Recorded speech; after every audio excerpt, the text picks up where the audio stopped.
Hello అండి, welcome back to Tendy recipes. టమాటా బజ్జీ మీరు అందరూ తినే ఉంటారు. ఈ పద్ధతిలో చేసుకుంటే చాలా రుచిగా ఉంటుంది. ఈరోజు నేను ప్రత్యేకమైన పద్ధతిలో టమాటా బజ్జీ చేయబోతున్నాను. ఇక రెసిపీలోకి వెళ్ళిపోదాం.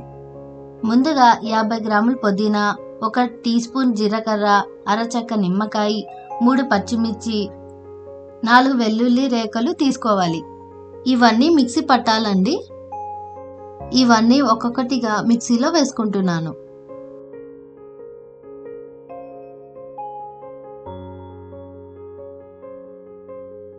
అరచెక్క నిమ్మకాయ తీసుకున్నాను కదండి, దాని రసం పిండుతున్నాను.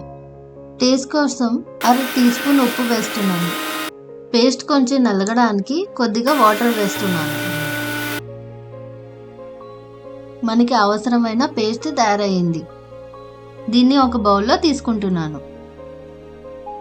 ఇప్పుడు బజ్జీల కోసం టమాటాలు తీసుకుంటున్నాను. ఇప్పుడు ఒక బౌల్లో 1 కప్ శనగపిండి, 2 టేబుల్ స్పూన్ వరిపిండి, 1 టీ స్పూన్ ఉప్పు,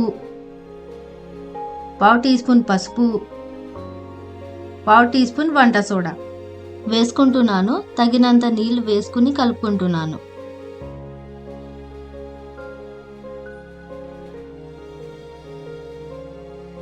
పిండి ఎలా కలుపుకోవాలి.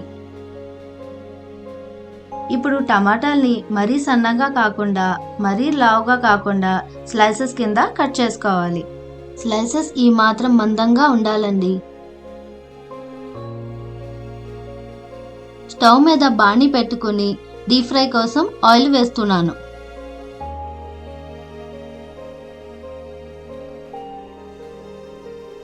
ఇప్పుడు ఒక్కొక్క టమాటా స్లైస్ తీసుకుని దాని మీద ఇందాక తయారు చేసుకున్న పేస్ట్ వేసుకొని శనగపిండి మిక్చర్లో ఈ విధంగా గ్రీన్ చట్నీ బయటికి రాకుండా ముంచి బజ్జీ వేసుకోవాలి.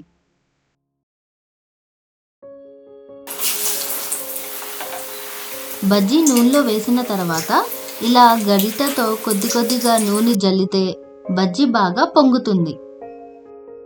ఇదే విధంగా మిగతా టమాటా స్లైసెస్తో బజ్జీ వేసుకోవాలి. బజ్జీలు ఈ విధంగా చేసుకుంటే చిన్నపిల్లల నుంచి పెద్దవాళ్ళ దాకా ఇష్టంగా తింటారు. పైగా ఇంట్లో చేసుకుంటే హెల్దీ కూడా, అలాగే డబ్బులు కూడా మిగులుతాయి.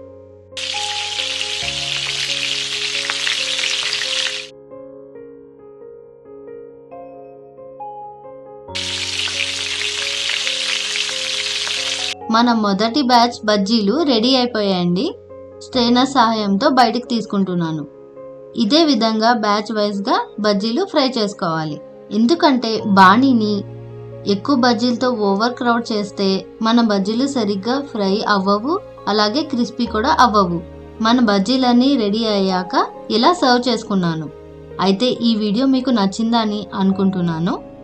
అయితే త్వరగా లైక్ చేసి, కామెంట్ చేసి, షేర్ చేసి నా ఛానల్కి సబ్స్క్రైబ్ కూడా చేయండి. Please subscribe to Tendy recipes.